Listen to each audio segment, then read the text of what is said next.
মহানবী হযরত মুহাম্মদ সাল্লাল্লাহু আলাইহি ওয়াসাল্লামের রওজা মোবারক দেখাশোনা করা প্রবীণতম অভিভাবক আগা হাবিব মুহাম্মদ আল আফারি ইন্তেকাল করেছেন। ইন্না লিল্লাহি ওয়া ইন্না ইলাইহি রাজিউন। 13 জুলাই বুধবার বিকেলে তিনি শেষ নিঃশ্বাস ত্যাগ করেন। সৌদি কর্তৃপক্ষ জানায়, আগা হাবিব বেশ কিছুদিন ধরেই অসুস্থ ছিলেন। তিনি গত 40 বছরের বেশি সময় ধরে নবীজির রওজা মোবারকের দেখভালকারী অভিভাবক হিসেবে দায়িত্ব পালন করছিলেন। 13 জুলাই পবিত্র মসজিদে নববীর পক্ষ থেকে টুইটার পোস্টে বলা হয়েছে, মদিনাস্থ মসজিদে নববীর সেবাদানকারী প্রবীণতম অভিভাবকদের একজন আগা হাবিব, যিনি রাসূল সাল্লাল্লাহু আলাইহি ওয়াসাল্লামের রওজা মোবারকের দায়িত্বপ্রাপ্ত ছিলেন, তিনি আজ ইহলোক ত্যাগ করেছেন। মাগরিবের নামাজের পর মসজিদে নববীতে তার জানাজা অনুষ্ঠিত হয়।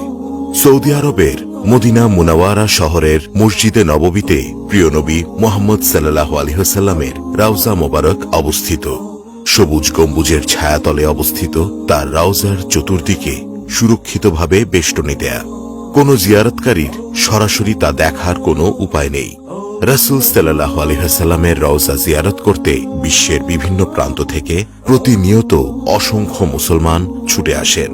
আল্লাহর প্রিয় রাসূল সাল্লাল্লাহু আলাইহি ওয়াসাল্লামকে সালাম জানাতে বুকভরা ভালোবাসা ও আবেগ উচ্ছ্বাস নিয়ে তারা উপস্থিত হন তার রওজার কাছে। রাসূল সাল্লাল্লাহু আলাইহি ওয়াসাল্লাম ও তার দুই প্রিয় খলিফা আবু বকর রাদিয়াল্লাহু তাআলা আনহু এবং উমর রাদিয়াল্লাহু তাআলা আনহু এর রওজা ধারাবাহিকভাবে পাশাপাশি অবস্থিত। তাদের রওজার কামরাটিতে প্রবেশপথে স্থায়ীভাবে সোনালী গ্রিলের বেষ্টনী দিয়ে আবদ্ধ করে রাখা হয়েছে। ফলে রাসূল সাল্লাল্লাহু আলাইহি ওয়াসাল্লামের রওজার কামরায় প্রবেশের কোনো সুযোগ নেই।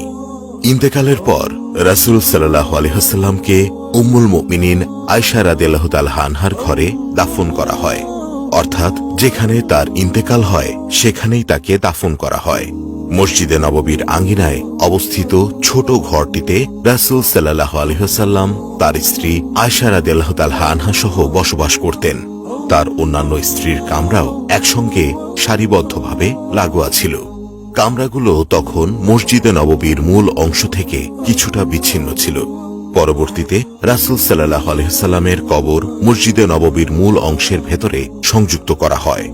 চারদিক থেকে বেষ্টনী দিয়ে আবদ্ধ থাকায় রাসূল সাল্লাল্লাহু আলাইহি ওয়াসাল্লামের রওজা ও তার দুই সঙ্গীর কবর বাইরে থেকে দেখার কোনো সুযোগ নেই।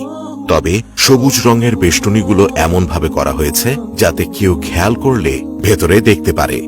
পাশাপাশি কামরাগুলোর প্রবেশপথের গ্রিলে 3টি ছিদ্রপথ রয়েছে, যা দিয়ে রাসূল সাল্লাল্লাহু আলাইহি ওয়াসাল্লামের রওজা ও তার দুই সঙ্গীর কবর সরাসরি দেখা যায়। প্রথম বড় ছিদ্রপথ দিয়ে রাসূল সাল্লাল্লাহু আলাইহি ওয়াসাল্লামের রওজা, মাঝের ছিদ্রপথ দিয়ে আবু বকর রাদিয়াল্লাহু তাআলা আনহু এর এবং শেষ ছিদ্রপথ দিয়ে উমর রাদিয়াল্লাহু তাআলা আনহু এর কবর দেখা যায়।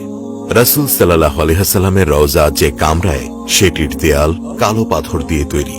দেয়ালটি রাসূল সাল্লাল্লাহু আলাইহি ওয়াসাল্লামের রওজা ও তার দুই সঙ্গীর কবরকে ঘিরে রেখেছে। ইসলামী ইতিহাসের অন্যতম মহান খলিফা উমর ইবনে আব্দুল আজিজ রাহমাতুল্লাহি আলাইহি 91 হিজরিতে দেয়ালটি নির্মাণ করেন, যাতে কেউ রাসূল সাল্লাল্লাহু আলাইহি ওয়াসাল্লামের রওজার ঘরে চাইলেই প্রবেশ করতে না পারে।